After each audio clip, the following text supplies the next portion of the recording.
તાલુકાના પરબલી ગામે સાથળીની જમીન કબજા આપવા મુદ્દે થઈ રહેલા પ્રશ્નનું શાંતિથી કાયમી નિરાકરણ લાવવા તેમજ પોલીસ દ્વારા વારંવાર થતી અટકાયતમાંથી ખેડૂતોને છુટકારો આપવા માટે અને દરેક ખેતર સુધી રસ્તા મળી રહે સાથે જે ખેડૂતોએ વર્ષોથી કૂવા અને મકાન બનાવ્યા છે એ કૂવા અને મકાન પાડવામાં ન આવે અને મૂળ ખેડૂતો ક્ષેત્રમાં ઘટાડો ન થાય અને આ મુદ્દે કડપડા દ્વારા ચોટીલા ડેપ્યુટી કલેક્ટરને વિગતવાર રજૂઆત કરવામાં આવી.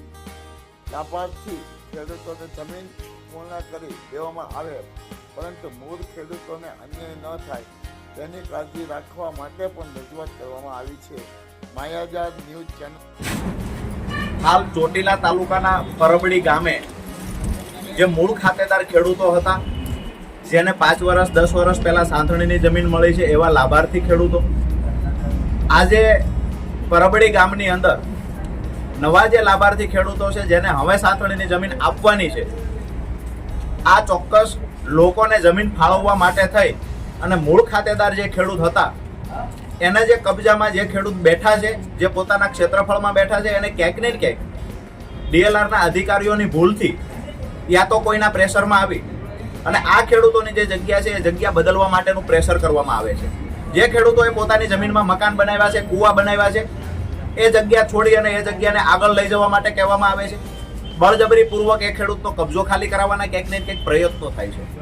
મૂળ વાત અમારી એ છે, દરેક ખેડૂતોની અને ગ્રામજનોની વાત અને માંગણી એ છે કે કોઈને પણ સરકારશ્રી જમીન ફાળવે છે તો એમાં કોઈ વાંધો નથી, 1 ઇંચ જમીન પણ કોઈ ખેડૂતને વધારાની જોઈતી નથી. પણ જે ખેડૂતનું મૂળ ક્ષેત્રફળ હતું એ ક્ષેત્રફળની અંદર દબાણ કરી અને કોઈને જમીન ફાળવવામાં આવે તો આ બંને પક્ષકારો માટે અન્યાયની વાત છે. અને કોઈ પક્ષકાર એવું નથી ઈચ્છતા કે અમને કોઈની જમીનમાં દબાણ કરી અને અમને જમીન ફાળવો. જે લાભાર્થી ખેડૂતોને જમીન મળી છે એ ખેડૂતો પણ નથી ઈચ્છતા કે કોઈની 10 એકર જમીન હોય તો 1 એકર કાપી અને અમારી જગ્યા પૂરી કરતી હોય. પરિસ્થિતિ એવી છે કે દરેક લોકોના આજે મકાન અને કૂવાઓ જે પેઢીઓથી ત્યાં બનાવેલા છે, આ પાડી દેવા માટેની એક નોબત આવી છે. ખેડૂતોને પોતાનું ક્ષેત્રફળ ખાલી કરી અધર જગ્યાએ જવાનું કહેવામાં આવે છે. ક્યાંક ને ક્યાંક ડરનો માહોલ ઊભો થયો છે.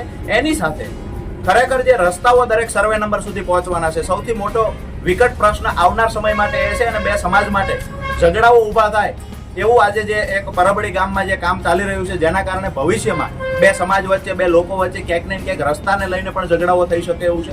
તો આજે અમે પ્રાંત સાહેબને આ તમામ મુદ્દાઓને લઈને રજૂઆતો કરી છે કે ખરેખર દરેક સર્વે નંબર સુધી પહોંચવાનો નકશામાં ડીએલઆર દ્વારા કાયમી નકશાની અંદર જ આ રસ્તા બેસાડવામાં આવે. જે ગાડા માર્ગ હતા, જે બે ખેતર વચ્ચે જવાના રસ્તા છે, સરકારશ્રીની જમીનમાંથી જ્યાં રસ્તા નીકળતા આ તમામ રસ્તાઓ બતાવી દરેક સર્વે નંબર સુધી પહોંચવાની વ્યવસ્થા કરવામાં આવે. એની સાથે જે લોકોના મકાન છે એ મકાન તૂટી ન જાય, કૂવા ખરાબ ન થઈ જાય અને જે ક્ષેત્રફળ હતું એમાં કોઈનું દબાણ ન આવે. આ મુદ્દે રજૂઆત કરી છે અને પ્રાંત સાહેબ દ્વારા હકારાત્મક જવાબ પણ મળેલો છે. આવનાર સમયમાં 1 અઠવાડિયાની અંદર આ તમામ પ્રશ્નોનું નિરાકરણ લાવવાના પૂરતા પ્રયત્નો થશે. જી.